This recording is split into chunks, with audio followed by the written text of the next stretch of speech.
Tiago, capítulo 4, vai dizer o seguinte, versículo 1. De onde vêm as guerras e contendas que há entre vocês? Não vêm das paixões que guerreiam dentro de vocês? Vocês cobiçam coisas e não as têm. Matam e invejam, mas não conseguem obter o que desejam. Vocês vivem a lutar e a fazer guerras.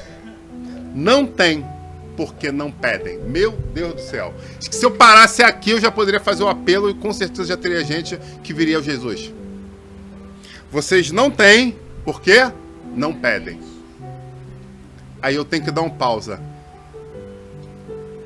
Na última reunião de oração, nós abrimos a sala. E a pastora perguntou, alguém aqui precisa de oração? Ninguém falou nada. Eu cheguei a brincar, eu falei assim, então, pastor, acho que a gente pode desligar, né? Vamos ficar nós três aqui, tava ela e a Júlia, vamos aqui fazer uma oração só nós, não precisamos da internet. Porque se estamos sozinhos, eu falei, o que é isso? Estamos aqui, pastor. Aí começou a brincadeira ali, aí as pessoas começaram a acordar. Mas eu quero que você reflita, não no que eu pura e simplesmente disse, mas o que eu disse foi o que está escrito na palavra, porque a Bíblia fala que vocês não têm porque não pedem. E quando pedem, não recebem. Ai, confuso isso. Ou será que não? Porque está escrito o seguinte, pois pedem por motivos errados para gastarem seus prazeres. Adúlteros, vocês não sabem que a amizade com o mundo é inimizade com Deus? Quem quer ser amigo do mundo faz-se inimigo de Deus. Ou vocês não acham que é sem razão que as Escrituras dizem que o Espírito que ele fez habitar entre vocês tem fortes ciúmes? Mas ele nos concede graça maior. Por isso diz a Escritura, Deus se opõe aos orgulhosos, mas concede graças aos humildes. Portanto, submetam-se a Deus, resistam ao diabo, e ele fugirá de vós. Aproximem-se de Deus, e ele se aproximará de vocês. Pecadores, limpem as mãos. E vocês, que têm a mente dividida, purifiquem o coração. Entristeçam-se, lamentem, chorem, troquem um riso por lamento e a alegria por tristeza. Humilhem-se diante de Deus e ele os exaltará. Isso aqui é promessa bíblica. Se você cumprir isso aqui, você vai viver isso aqui. Muitos teólogos chegam a brincar, né? É uma brincadeira, lógico, mas uma brincadeira interessante, dizendo que o livro de Tiago é Provérbios do Novo Testamento, de tantas sabedorias que tem no livro. Não foi escrito por Salomão, mas foi escrito por uma outra pessoa que teve muita sabedoria ao lado dele. Foi o irmão de Jesus. Porque é sobre esse Tiago que nós falamos. Tiago, o irmão de Jesus. E esse ano nós temos um tema na igreja, o ano de 2023. E aí quem lembra qual é o lema da igreja? E aí, qual é o lema da igreja desse ano? Tem um monte de gente sofejando, memeando. Ah, falando sobre os 300. Então ele fala exatamente sobre os valentes do Senhor, os guerreiros do Senhor, os combatentes do Senhor. Esse é o ano de 2023. O Senhor nos chamou para combater um bom combate, para buscar ao lado dele e tomarmos territórios. E eu vou dizer uma coisa para vocês, para cada um de vocês, eu peço que todos olhem para mim nesse momento. Todos. Talvez você tenha vivido coisas até hoje que podem ser até parcialmente bênção. Ou você tem vivido coisas que não estão acontecendo do jeito que você quer. Eu quero dizer que o Espírito Santo de Deus me autorizou a trazer para essa igreja que 2023 é o ano de se levantar um valente. E é o exemplo que foi dado, foi um dos maiores covardes que estavam escritos na Bíblia. Era um homem que estava escondido, acovardado, apequenado. E o anjo chegou para ele e falou assim, levante-se, guerreiro. Levante-se, valente. Levante-se. Calma aí, você deve estar confundindo. Você anotou o CPF errado, o dígito está errado. Eu estou aqui me acovardando. Eu estou aqui escondido. Tu está me chamando de valente. Sabe, muitas vezes o Espírito Santo de Deus está convidando você a experimentar um algo novo. E é exatamente sobre isso que eu estou falando essa noite. O Espírito Santo está convidando pessoas que viveram coisas que não queriam ter vivido até hoje a trocarem de canal. Pessoas que viveram até hoje podem viver uma vida nova, podem começar uma história nova. É sobre isso que nós estamos falando. Eu não sei quanto é o tamanho da sua guerra, eu não sei qual é o tamanho do seu combate, mas o que eu sei, que o meu Deus é poderoso para fazer infinitamente mais do que pedimos ou até mesmo nós pensamos. Então é hora de começar essa mensagem posicionado. É hora de começar e falar assim, calma aí, pastor. Então, calma aí, não começa, eu vou pegar a minha espada que está meio enferrujada, mas eu já vou pegar a pedra de amolar e já vou ficar aqui, ó, durante o culto, amolando a minha espada. Porque algo me diz que quando acabar aqui, eu vou me posicionar como guerreiro. Eu vou me posicionar como combatente. É sobre isso que nós estamos falando. De repente você está ali, você mulher, você está com escudo, né, a braçadeira do escudo está relando, já pega ali a agulha e já escuta essa mensagem costurando. Porque eu quero que quando terminar esses 40, 50 minutos dessa ministração, você possa sair daqui diferente do que você entrou. Eu quero que você esteja posicionado, eu quero que você esteja aclarado diante dos seus olhos o que você pode viver um novo. Porque Satanás tem soprado nos teus ouvidos dizendo que não, você chegou até onde dava. E a partir dali você não é merecedor. E eu quero dizer que isso é mentira. Isso é mentira de Satanás, porque você sim foi chamado para vencer, você foi chamado para o ministério, você foi chamado para conquistar, você foi chamado para ser pai, você foi chamado para um grande emprego, você foi chamado para diploma, você foi chamado para viver coisas extraordinárias. É sobre isso. É exatamente sobre isso. Eu não aguento mais, Satanás está falando mentira no ouvido do povo de Deus e gente acreditando. Gente acreditando, gente se confundindo. Mas hoje chega. Eu resolvi dar um basta na minha vida. E eu convido a vocês a também fazerem o mesmo. Pastor, mas eu já tentei, não importa. Não importa quantas vezes você tentou. O que importa é que eu preciso que você continue comigo durante toda essa ministração, para que a gente possa chegar ao final juntos, num lugar de vitória. Amém? Bom, quando a gente fala sobre os 300, eu falei que esse ano a gente teria ministrações, né, falando sobre esse tema, né, mês a mês a gente teria personagens que acabam se colocando como verdadeiros guerreiros. E quando eu fizesse uma enquete rápida que eu poderia perguntar quais os guerreiros que você lembra na Bíblia? Sansão, Davi, quem mais? Gideão, propriamente dito? Saul foi guerreiro. Nós temos diversos guerreiros. Uma mulher, Débora, eu ia falar agora, uma mulher, Débora, guerreira do Senhor. Então nós temos várias histórias que eu creio que nós, Josué, que nós passaremos, Caleb, que durante esse ano nós passaremos. Mas hoje, a segunda história que eu quero trazer, e eu falei, Senhor, é isso mesmo? Ele é isso mesmo. Eu quero falar sobre um guerreiro, que talvez não seja visto como tal. E esse homem é Tiago. Tiago foi um verdadeiro guerreiro da Igreja do Senhor no primeiro século. Uau, pastor, sério? Sim. E aí você pergunta, quando você chama um guerreiro, principalmente nessa época, onde havia muitas conquistas de território, pilhagem, etc., você, quando chegar, fala assim, ó, eu preciso de guerreiros. O que automaticamente estava se falando? Nós estamos em guerra. Não é isso? Era a lógica. E eu pergunto para você, nos dias de hoje, quais os principais tipos de guerra que nós temos?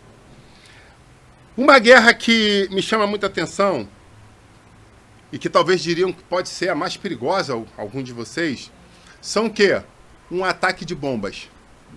Tipo quando você viu na Segunda Guerra Mundial aqueles filmes, diversos aviões passando por cima de uma cidade e as comportas se abrindo dos bombardeiros dos B-17 e o quê? Começa a descer bomba, descer bomba, descer bomba, e aquela chuva de bomba caindo sobre uma cidade.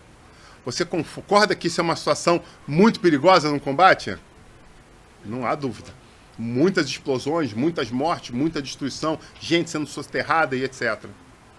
Mas alguém pode dizer que rajadas de metralhadora com munição traçante, marcando fogo, vindo de um lado para o outro, pode ser uma chuva de metralhadora, pode ser algo muito perigoso numa guerra. Vocês concordam comigo também?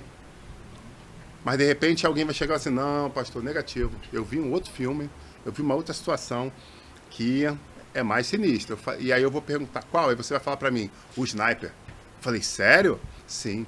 Porque a gente está conversando ali com o meu comandante e a gente está traçando o plano numa mesa e, de repente, quando a gente menos espera, puf, alguém cai. Aí pergunta, o que foi infarto, derrame? Quando olha, o sangue está jorrando. Foi um tiro de sniper. De onde veio? Não sei. A que distância estava? Não sei. Qual lado? Também não sei. Escutou o barulho do estampido? Não. De tão longe que estava, não deu nem para escutar o barulho. De onde está vindo o ataque? Eu não sei. Vocês concordam comigo que esse tipo de ataque também é muito perigoso? Bom, porém, o mundo evolui. E eu vou te dizer que, recentemente, a humanidade enfrentou um outro tipo de guerra. Foi a guerra do coronavírus. E alguns, e eu não quero entrar nesse debate, porque né, é difuso essa questão quando você pesquisa sobre isso, mas eu poderia dizer que foi um tipo de guerra biológica. É uma guerra que você não tem nem ideia de quem está transportando, o que vai acontecer, qual é o tamanho do impacto. É uma guerra invisível. Então você concorda que existem tipos de guerra totalmente diferentes onde a gente pode estar envolvido? Concordam ou não concordam comigo? Mas eu vou te dizer que essa última talvez seja uma das mais complexas. Porque quando você escuta o barulho dos aviões, você sabe que o perigo está vindo ao longe. Quando você vê as traçantes cruzando o ar, você vê de onde está vindo o ataque. Quando um tiro de sniper acontece, por mais que o primeiro tenha que cair, os outros automaticamente vêm o quê? A se abrigar. E quando você está no meio de uma guerra biológica, até você der um pontapé inicial, pode ser que muitos já tenham morrido. Mas eu quero dizer que existe uma outra guerra que muita gente tem negligenciado, que é a guerra espiritual. E o pior de tudo, que essa não mata somente o corpo, mata para a eternidade. Então muita gente está com medo de tomar um tiro, que vai trazer uma dor temporária, mas não está com medo de perder a vida eterna ao lado do Senhor Jesus. Tem brincado com a sua salvação. Ah, eu não posso sair da ilha depois das 10, e pelo amor de Deus, isso não é letra para ninguém. Eu lembro que alguém falou essa frase, mas não é disso. Eu só estou exemplificando. Algumas pessoas, né, acredite, essa frase para um pastor eu já ouvi de algumas pessoas. Né? A ilha do governador é um lugar seguro. Ou fora da ilha que é perigo, né? Aí o pessoal brinca com os insulanos, acham que estão em outro planeta, né? Eu demorei a entender isso, mas agora eu entendo, verdade. Tem um monte de gente que acredita nisso. Né? Não vou nem entrar em detalhes aqui, que senão seria uma outra pregação. O fato é, algumas pessoas acham que sair da ilha é perigoso, mas compram, meu Deus do céu, coisas ilícitas aqui dentro, porque aí é seguro. Tem gente que está brincando com a verdade. Tem gente que está vivendo uma vida de mentira. Não, se eu passar da Ponte do Galeão, o mundo inteiro vai saber o que eu estou fazendo. Mas se eu estou curtindo a escola de samba, se eu estou usando drogas, se eu estou fazendo e acontecendo aqui, não, eu estou escondido aqui dentro de casa. Vocês estão entendendo a relação? Então, o grande risco é você sair e ser visto, ser desmascarado. Será que é disso? Mas será que nós conseguimos nos esconder diante do Deus Altíssimo? Será que há fachadas? Será que há vida dupla diante dele? Ou será que tudo está sendo contemplado e visto com seus poderosos olhos? É sobre isso que eu estou falando. Está na hora de a gente tomar decisões, posicionamentos. Pastor, mas eu não estou usando droga não, eu sei. Pastor, eu não estou na escola de samba, eu não fui lá na virada de samba lá não. Eu até senti o negócio, mas em nome de Jesus eu falei não. Glória a Deus por isso. Eu sem querer esbarrei no controle remoto na hora que aquela escola de samba estava passando, mas na sequência eu desliguei. Não desliguei 60, 80, 90 minutos, não sei quanto tempo de desfile numa escola. Não foi tantos minutos depois que eu fiquei procurando o controle, não. Né? Eu consegui desligar na sequência, 10 segundos depois. Não é sobre isso, eu não estou aqui para julgar vocês. Mas esse guerreiro do Senhor, esse homem que foi comparado à sabedoria de Salomão nas suas proporções, por favor. Esse homem que trouxe palavras de muitas sabedorias nessa epístola do Novo Testamento, nos fala que nós precisamos nos posicionar diante de Cristo.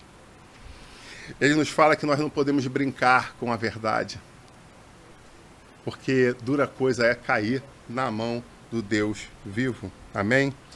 Bom, e aí eu te chamo um contexto. Você, poxa, pastor, você está falando de guerra, de combate, de tiros, de etc. E de repente você fala de Tiago, mas onde que Tiago estava? Então é isso que eu quero falar com vocês agora. Sobre os tipos de guerra e os momentos que nós estamos.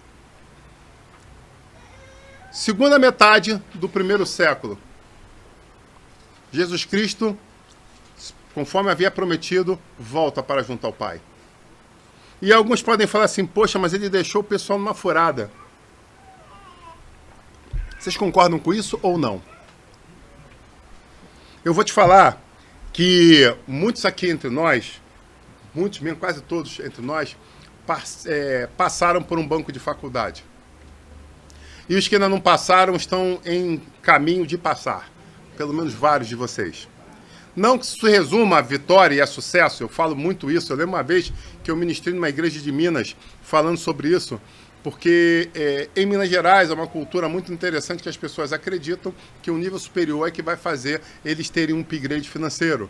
Né? E uma vez eu ministrando numa igreja em Minas, eu lembro que eu falei isso porque o Espírito Santo me revelou e eu entreguei, onde falava, não deixe sua família endividada numa faculdade que vai te pagar um salário mínimo e meio depois. Se matricule naquele curso técnico, daqui a 6 meses você vai ter uma profissão e você vai ganhar um salário maior do que mesmo como universitário. A igreja se chocou e eu não sabia, porque os 2 filhos do pastor tinham acabado de fazer vestibular. Eu nunca mais fui chamado para pregar lá. São ossos do destino, né? Quando você está disposto a falar, você fala. Mas depois sabe que é o Senhor que te sustenta. Amém? Fato é, não estou dizendo com isso que o nível superior é tudo para abrir as... Não é disso que eu estou falando.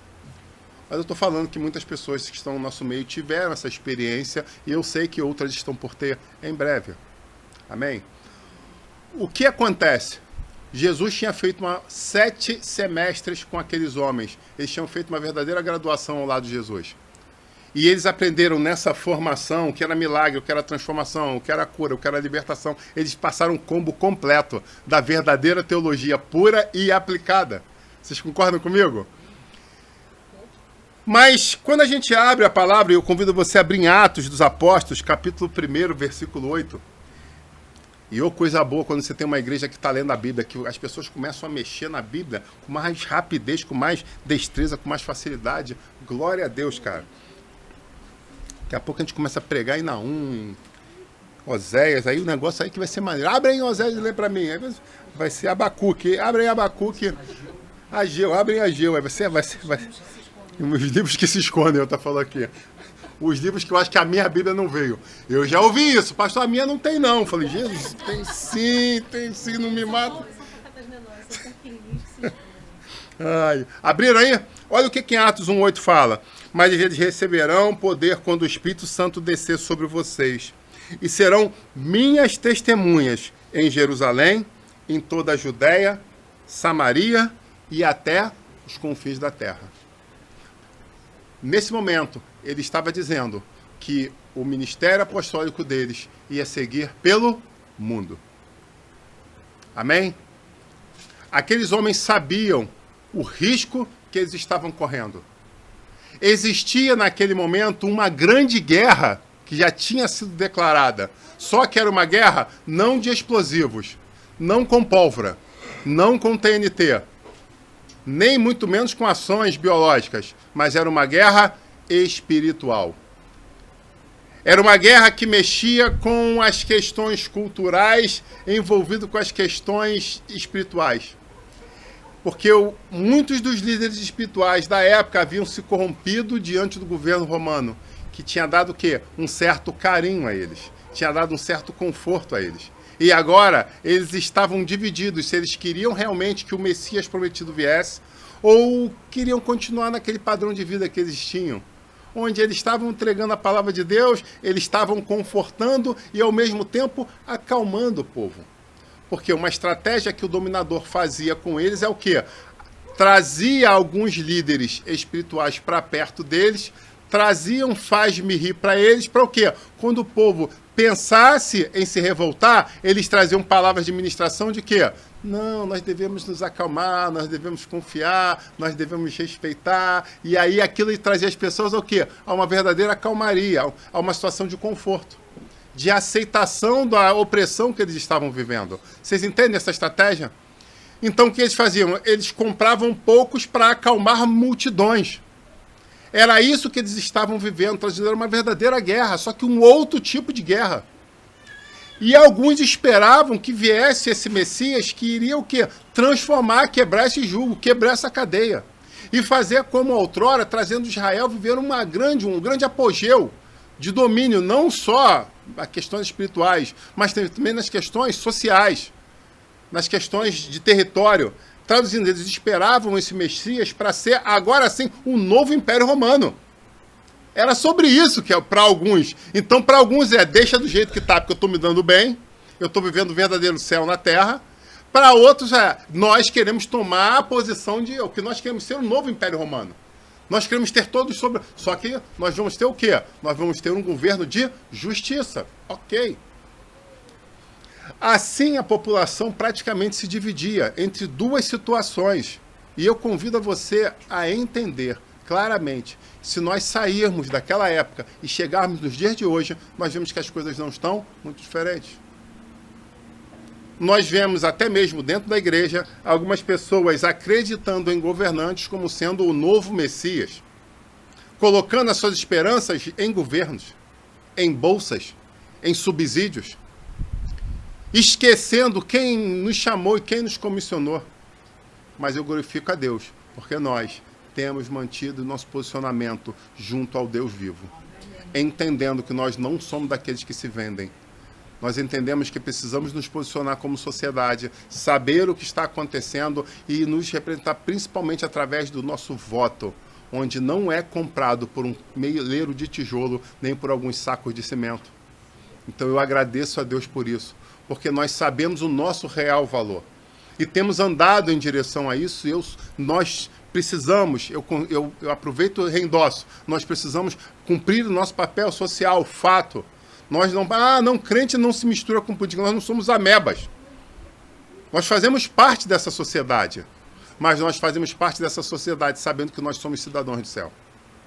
Nós estamos aqui gerenciando o nosso tempo, gerenciando a nossa vida e os nossos interesses. Sim, mas o nosso objetivo final está na eternidade ao lado de Cristo. E isso não pode ser confundido diante dos nossos olhos. Amém, igreja? Pois bem, então eles sabiam, aqueles homens, aqueles apóstolos sabiam o comissionamento deles qual era de sair pelo mundo inteiro para pregar o evangelho, mesmo sabendo que eles colocariam as suas vidas em risco. E eu pergunto, o que fazer com um homem que diante da morte viu o seu mestre ressuscitar no terceiro dia? Meu amigo, esses caras estavam voando. Quer me matar? Que se exploda. Ele provou que existe um poder totalmente diferente daquilo que a gente já viu. Ele ressuscitou no terceiro dia, eu vi ele morto. E agora ele está aqui, vivo. E fazendo proezas ainda, coisas fantásticas. Meu Deus do céu, é verdade. Tudo aquilo que a gente aprendeu lá de Abraão, tudo que se cumpriu lá do Gênesis, agora se tornou realidade para nós. E sabe o que é mais interessante? Foi tão real para eles quanto é real para a gente hoje. Hoje nós podemos dizer que o nosso Deus é um Deus vivo. É um Deus que cura, é um Deus que ressuscita, é um Deus que transforma, é um Deus que liberta. Sabe, é um Deus que... Eu lembro, né, um aluno meu que tinha tirado 1 em matemática, e aí a gente, não só ensinando, mas a gente orando por ele, e de repente ele falou assim, eu tirei 10, e eu tô maravilhado porque eu nunca tirei, eu vou emoldurar essa prova aqui. E eu, caramba, o senhor é excelente professor. Eu falei para ele, não se resume somente a isso. Não é técnica de ensino. É porque nós estávamos orando, e fazendo, e agindo. E aí quando você clama o mundo espiritual e age, as coisas acontecem muito além do que a gente consegue imaginar. Você está entendendo isso? Sabe, Gidelma, algumas pessoas estão orando muito. E outras estão só fazendo. E é por isso que elas não conseguem entender o que é o clímax, o que é o máximo. O que é viver plenitude em Deus. Porque elas não pegam essas duas coisas e unem elas. Porque isso aí vai dar uma verdadeira bomba que vai explodir qualquer tipo de cadeia que possa estar tentando te prender. É sobre isso que eu estou falando. Nós temos um poder nas nossas mãos extraordinário. Nós temos os combustíveis e só precisamos agir, fazendo a coisa da forma correta. Amém, igreja? Pois bem, mas aí eu pergunto para você, aonde eles estavam quando eles receberam esse chamado, esse posicionamento? Eles estavam em que cidade?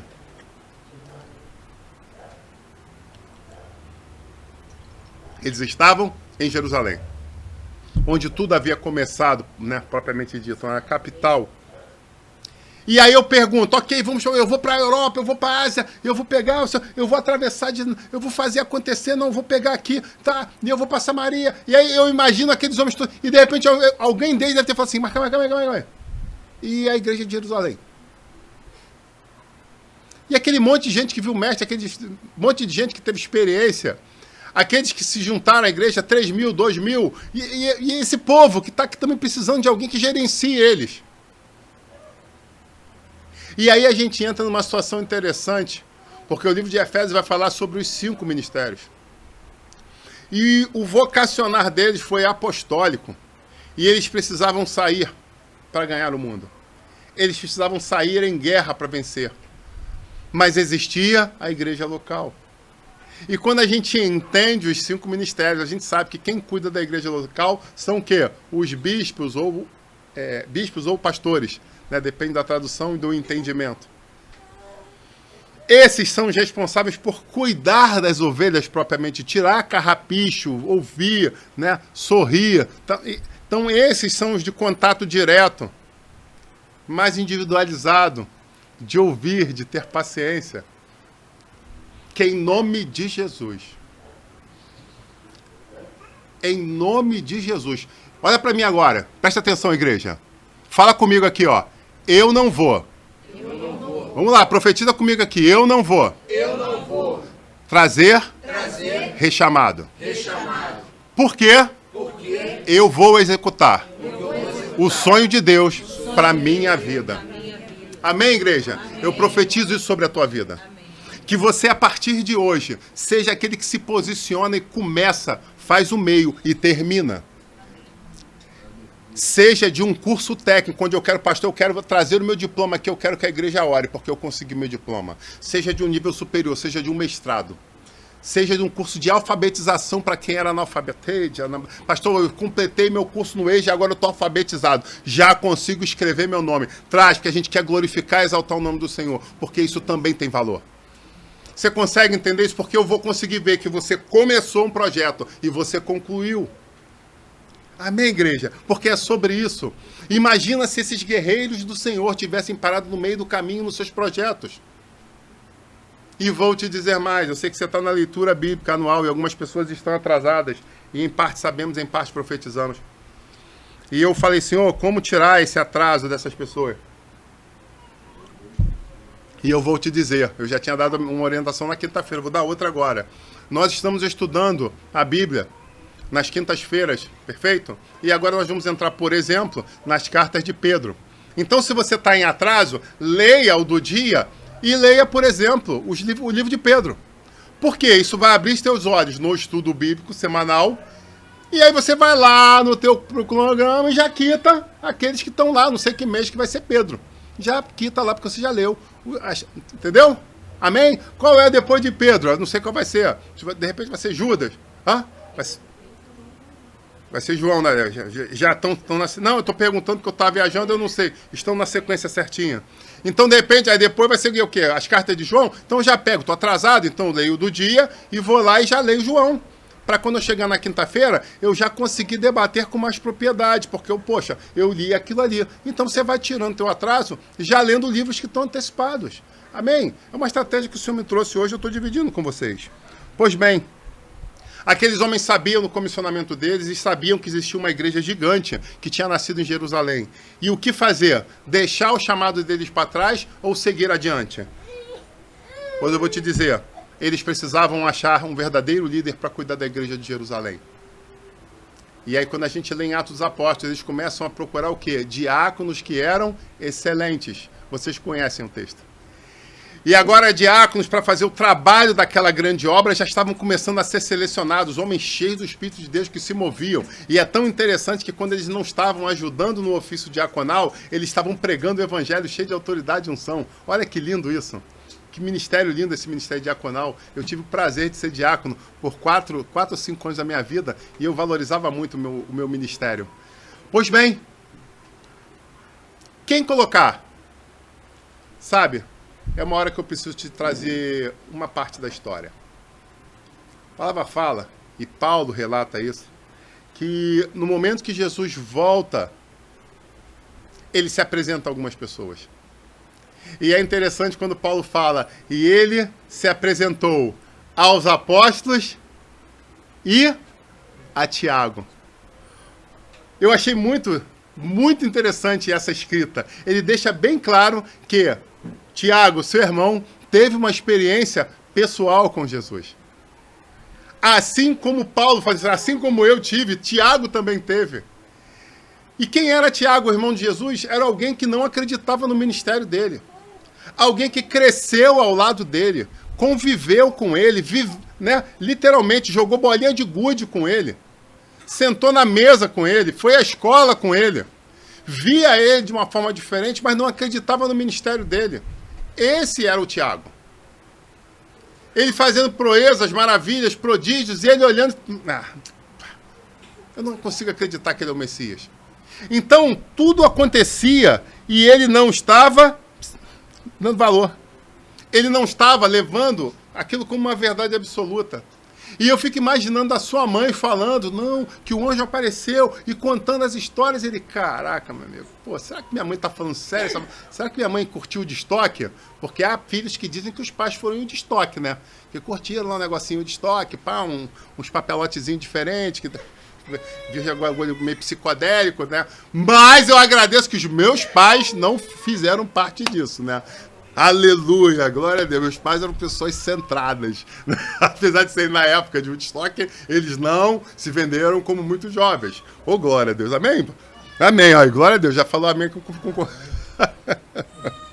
muitos jovens fizeram, mas meus pais não. Meus pais não estavam nesse pacote, não. Então o fato é, será que minha mãe usou um LSD? Será que minha mãe tá viajando, cara? Será que um anjo apareceu e... Cara, que conversa, cara. Negócio meio diferente isso. Então ele foi aquele cara cético que conviveu com Jesus por muitos anos, mas não teve as experiências que Jesus teve. Ele não acreditou no que estava vendo. E essa é a reflexão que eu trago para você. Jesus é especialista em recomeços. Olha para a pessoa do teu lado e fala para ela, ó, Jesus é especialista em recomeços. Olha para ele, fala para ela, fala aí, para ela ouvir, olha nos olhos dela e fala para ela, porque talvez ela ainda esteja meio duvidosa quanto a isso. Jesus é especialista em recomeço.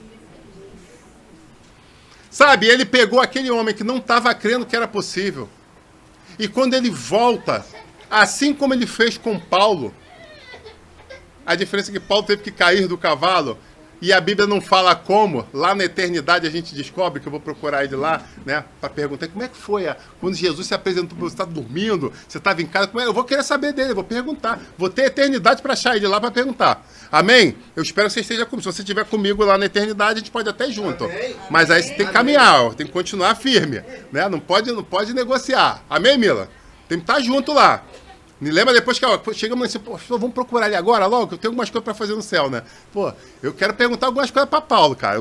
Paulo, como é que foi essa parada aqui? Não é que dia do apedrejamento? Você morreu, não morreu? Como é que foi a história? Foi ali que tu foi? Tenho mais dúvida para tirar, né? Não, eu já li a Bíblia várias vezes. Não consegui fechar o resultado. Então, eu tenho que ir lá no céu perguntar. Então, tem que ser perseverante até o fim. Para o quê? Receber a minha coroa da vitória.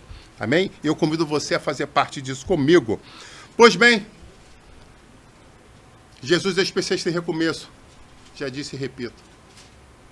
E o seu irmão havia desistido dele, negado ele, de uma forma diferente daqueles dois apóstolos. Meu Deus.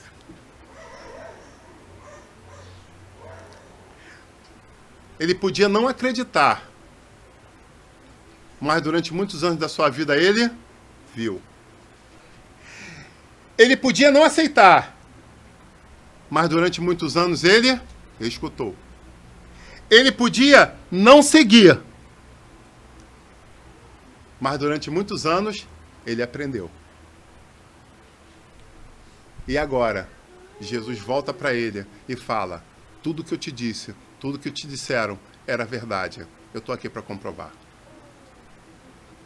E toda a incredulidade que reinou no teu coração, eu agora te dou uma nova chance de recomeçar.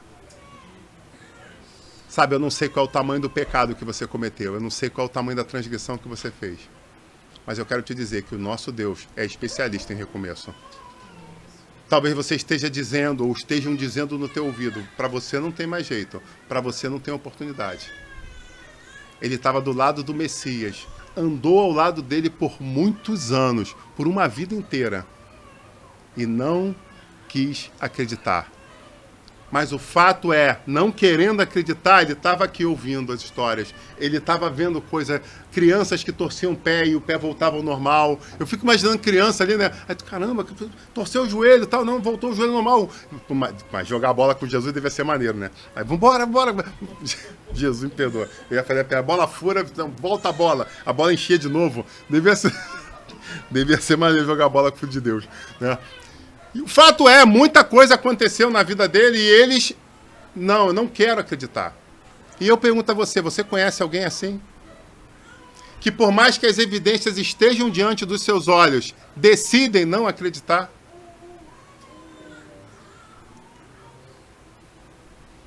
Só que eles estavam tendo agora uma segunda chance. Deixa eu dizer uma coisa para você. Deus ama pessoas que sabem aproveitar uma segunda chance. Que sabem aproveitar uma boa oportunidade. Sabe, Paulo soube aproveitar uma nova oportunidade. E agora a gente está vendo que Tiago também soube aproveitar uma nova oportunidade. Deus não é Deus de confusão e Deus não chamou ele para ser mais um apóstolo. Aqueles que já tinham sido comissionados, para aquele momento já estavam comissionados. Só que para eles irem tinha alguém tinha que ficar. Alguém que tinha experiência, alguém que conhecesse das histórias, alguém que conhecesse. Mas ele não andou, ele não foi para o deserto, mas ele estava ali, ó, ao largo, ouvindo tudo, aprendendo tudo. Agora era a hora de colocar tudo aquilo que ele escutou em ação. Era hora dele chegar e ensinar nos púlpitos tudo aquilo que ele tinha ouvido, tudo aquilo que ele tinha visto. E o mais interessante, por um outro prisma que os outros não tiveram. Cara, quando ele era criança, você tinha que ver como ele era criança. Eu fico imaginando as histórias se completando, as histórias se encaixando. Cara, o que ele fez com 32 anos é a mesma coisa que ele fazia com 18. Que maneiro! Histórias diferentes, por pontos de vista diferentes. Mas você acha que, pura e simplesmente, ele chegou no dia seguinte, se converteu e falou assim, a partir de agora a liderança da igreja está comigo? Foi isso? Claro que não. A gente precisa conquistar o nosso espaço, degrau por degrau. A gente precisa ter a confiança da igreja. As pessoas precisam olhar para a gente e ver que nós somos obreiros aprovados. Ah, não, eu agora fui promovido no emprego, vou ser promovido na igreja, mas não tem nada a ver com a outra. Às vezes o analfabeto é auxiliar, presbítero na igreja, e o advogado é auxiliar de trabalho, que não se resume a títulos. Você está entendendo isso? A questão é, você conseguiu a confiança da igreja? A igreja confia em você? A igreja olha para você e fala, você é um obreiro excelente? Assim é a história de Tiago, ele foi conquistando a confiança das pessoas. E chegou um ponto que nas reuniões ele levantava a voz e as pessoas ouviam a ele. Ah, mas é porque ele dava carteirada, o irmão de Jesus. Não, quem é? Porque primeiro a oposição já chegava assim, sim, aquele que teve toda a oportunidade e desprezou, eu sei que você é. Ou você acha que o inimigo não acusava ele também? Como acusa você, como me acusa? Então, em nome de Jesus, que nós possamos aproveitar as oportunidades que o Senhor nos dá e caminhar de vitória em vitória, de conquista em conquista, acreditando que Ele é capaz de fazer, como já disse, infinitamente mais do que pedimos ou pensamos, porque Ele é Deus. O que nós precisamos fazer é nos render a Ele. O que precisamos fazer é acreditar de todo o nosso coração e falar, Senhor, eis-me aqui, envia-me a mim. Senhor, eu quero uma nova chance. Assim como o Senhor deu uma nova chance para esses homens, eu também quero uma nova chance. Eu quero recomeçar. Eu não quero ficar abrindo rechamadas, não. Eu quero fazer acontecer. Eu quero tentar de verdade.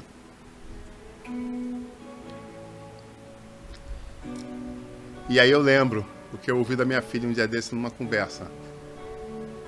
Que ela falou alguma coisa assim, não, minha filha, eu vou tentar. Ela, não, pai, não tenta não. Porque quem tenta já é fracassado. Quem tenta já está derrotado. Vai lá e faz. E eu parei, olhei para os olhos dela e falei assim, minha filha, repete o que você está falando agora. E ela, movida pelo Espírito de Deus, falou de novo. E eu quero profetizar sobre essa igreja. Você não vai tentar. Chega de tentar. Em nome de Jesus, não é mais hora de tentar. É hora de fazer acontecer. É hora de você entrar num projeto e falar, eu estou entrando nesse projeto e ele vai dar certo. Está na hora de você tentar, eu vou tentar esse emprego. Não, eu vou buscar esse emprego. E se isso for da vontade do Senhor, vai dar certo. Eu estou sonhando com essa profissão, eu vou tentar. Não vou tentar. Chega de tentar. Porque primeiro, se você está tentando, você tem plano B. Se você está tentando, tem um plano B escondido por trás disso.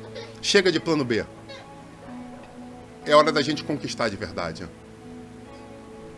Sabe, eu estou sonhando com um tempo para essa igreja. Eu estou sonhando de verdade. Eu não estou, não, é porque se não der, porque veja bem. Não, nada disso. Senhor, eu quero. Porque é promessa do Senhor, então quero que se torne realidade. É isso que eu quero. E é isso que eu quero que vocês queiram. Que as coisas na vida de vocês se tornem realidade. Pastor, meu casamento nunca foi alguma coisa. Você quer de verdade que seu casamento se transforme? Então luta por isso. Mas luta com todo o coração. Pastor, meu filho nunca foi bom estudante e eu acho que ele é bom, acho que ele tem a unção da burrice. Essa é nova, hein? Está repreendido no nome de Jesus. Meu filho não, meu filho acho que tem aquele dom da burrice, não adianta. Não adianta, você já desistiu? Eu lembro uma experiência muito interessante que um amigo meu, pastor, passou. Na cozinha da minha casa, uma mulher de Deus e um homem de Deus sentados tomando café da noite. E aí Deus olhou para aquele homem e falou assim, Deus manda te dizer que lá no estado onde você mora, os dois não eram de fora do Rio de Janeiro, os dois estavam em trânsito no Rio de Janeiro. E eu agradeço a Deus pelo quarto do profeta. Me dá a oportunidade de hospedar durante muitos anos, muitos homens e mulheres de Deus que trazem bênção para minha casa. Muita coisa boa é você poder hospedar homens e mulheres de Deus. É muito bom, não tem preço. E essa pessoa chegou e falou assim, tua filha é mais nova, tem um problema estudantil. Aí ele olhou. E Deus está me mostrando que você está perdendo a paciência já, você já está sentando na mesa para estudar com o chinelo do lado, com o cinto de couro do lado. E ele fala, é Deus falando, hein? Vai dar agora quantas... Agora Deus vai dizer quantas chibatadas, né? 29, 30 menos uma, né? Que é pra... Mas eis que eu te digo, que a partir dessa semana, quando você voltar para casa, você vai chamar a sua filha, vai mandar ela se ajoelhar, vai impor as mãos sobre a cabeça dela e vai profetizar que o bloqueio caia em nome de Jesus. Eu olhei aquilo, falei, meu Deus do céu, cara. Não tem como dizer que é do homem, porque disse a matéria. Eu conhecia a figurinha desde pequena, sei a dificuldade, né? Onde estava. Falei, que é isso? Tocou no ponto, hein? Para não ter dúvida. Então você vai botar as mãos sobre a cabeça e vai profetizar a libertação daquela mente. Aquele pai olhou e falou assim, eu creio nessa palavra. Mas aí vem a grande reflexão. Ele creu. E muitos das pessoas da igreja, quando recebem uma palavra como essa, acreditam tanto quanto ele acreditou. Fala. Mas não age. Quando chega em casa, olha pro filho, abraça o filho e fala, filho, você vai ser melhor agora, ó, eu tô torcendo por você, eu acredito. Qual foi a palavra profética sobre a vida daquele pai? Manda o seu filho dobrar o joelho, chama a família, declara no mundo espiritual que aquela barreira está sendo quebrada e impõe as mãos sobre... Coloca as mãos naquela cabeça e profetiza. Sabe, eu acho lindo quando Deus faz as coisas detalhe por detalhe. E de novo eu vou dizer para você, essa noite eu falei que você estaria saindo daqui com a oportunidade de se colocar como um guerreiro do Senhor. E eu vou dizer para você que o que está faltando é você cumprir os detalhes. Está na hora de você agir os detalhes. Amém, igreja? Tome posse dos detalhes que Deus tem te dado e faça que cada vírgula esteja no lugar. Cada ponto esteja no lugar. Como se fosse a escrita de uma redação. Cada parágrafo encaixado no seu devido lugar. E você vai ver a grande nota que Deus vai te dar. Amém, igreja? Sabe, aquele homem conquistou a confiança da igreja. Os anos passaram. E agora, diante dos grandes concílios, das grandes reuniões, aquela voz era ouvida por todos. E eu vou convidar você a abrir em Tiago 1,12 para a gente terminar.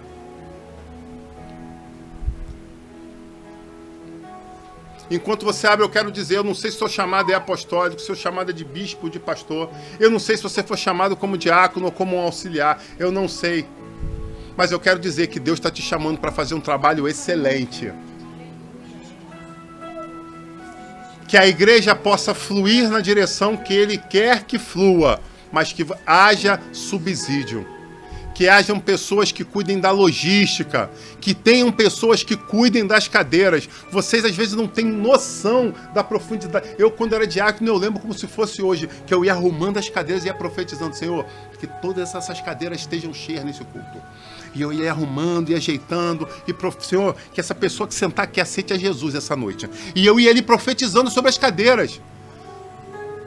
Ah, você virou um grande pastor. Não, eu tenho história. E é isso que eu estou ensinando para vocês. Não é uma história acadêmica pura e simplesmente. Se for muita teologia, você for chamar. Não é nada disso. Eu estou falando que quando eu tinha a oportunidade de ser auxiliar de trabalho, lá atrás, nos anos 90, eu fazia questão de falar assim, me escala na portaria. Porque para mim o culto começa na portaria. É ali na portaria que endemoniado já manifesta. É ali na portaria que pessoas que estão na dúvida se entram, se não entram, acabam vindo. É na portaria que às vezes uma pessoa só vai trazer aquele amigo da família e você encosta no carro e fala, opa, boa noite, tudo bem? Pô, cara, entra aí, vamos assistir o culto com a gente hoje. Pô, pregador tal, pô, meu avô tal, não sei o quê. E é ali que você tem a oportunidade, na portaria, de fazer o culto acontecer. Às vezes, muitas histórias que não chegam no púlpito começam na portaria. E eu glorifico a Deus por todo o tempo que eu pude trabalhar na portaria da igreja. Quanta experiência, quanta experiência. Uma das coisas que você aprende ali é o que é mentira, né? Porque chega a cada história, eu tô precisando disso, tô precisando daquilo, cada chorando. Aí não, aquilo ali é tudo armação, tudo mentira. É golpista profissional de igreja. Caramba, fui enganado, vou ser enganado de novo. E assim a gente já tomando vacina e aprendendo. Tudo começou aonde? Na portaria. Aí eu lembro quando eu pude servir ceia pela primeira vez. Eu nunca mais vou esquecer isso. Agora eu era diácono. Eis uma parte do corpo de Cristo que é partido por vós. Tomai e comei. Meu Deus do céu, cara. Eu me sentia o próprio Jesus entregando aquilo, falando aquilo para a pessoa. A unção fluía na minha vida. Meu Deus, que alegria. Eu era mais alegre do que o próprio pastor que estava celebrando a ceia lá em cima. Eu sabia qual era a importância do meu papel ali. Algumas pessoas acham que só o guerreiro é o general que está dirigindo uma grande divisão de exército. Mas aquele soldado está dirigindo o tanque ali que conseguiu se desviar de um tiro e acertar o outro e neutralizar o inimigo. Porque aquele tanque estava matando um monte de soldado infante. Aquele cara está mais feliz que o general. É disso que eu estou falando. Quando a gente entende o nosso lugar no universo, a gente faz de todo o nosso coração. E as bênçãos são sem medidas. Amém, igreja? Sabe? Seja o que você for chamado para fazer, você seja excelente. E esse homem, passados os anos, escreve essa epístola. E escrevendo essa epístola, logo no capítulo 1, ele já começa dizendo no verso 12: Feliz é o homem que persevera na provação, porque depois de provado, receberá a coroa da vida que Deus prometeu aos que amam. Deixa eu te fazer uma pergunta. Você acha que alguém escreve nisso pura e simplesmente porque é uma frase de retórica ou é alguém que passou por maus bocados na vida, passou por dificuldade e opressão? A guerra naquela época era extraordinária. O judaísmo batendo forte na igreja, perseguidores matando cristãos. E ele tendo que administrar tudo isso. E imagina o alvo que estava nas costas dele. Que queriam pegar quem pega o cabeça que a igreja vai correr. Mas ele mesmo, sabendo o risco que ele corria, ele se mantive fiel todo o tempo. Pregando com eloquência, falando a palavra da verdade, cuidando de vidas. Enquanto os apóstolos continuavam difundindo o evangelho por vários territórios, por várias cidades, ele estava ali, era a segurança da igreja de Jerusalém. Amém?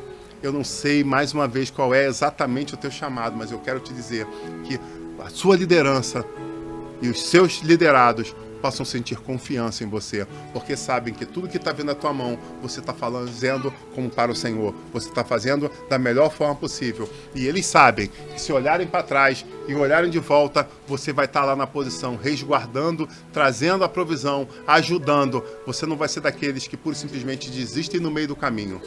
Assim como você não desiste mais da tua leitura, você não desiste mais dos cursos que você começar, você não desiste mais daquele jejum que você começou. Chega de desistir no meio do caminho das coisas. Está na hora de se posicionar para que Deus possa olhar para você e, depois de tudo isso, olhar e falar assim: eis que eu tenho um novo chamado para ele.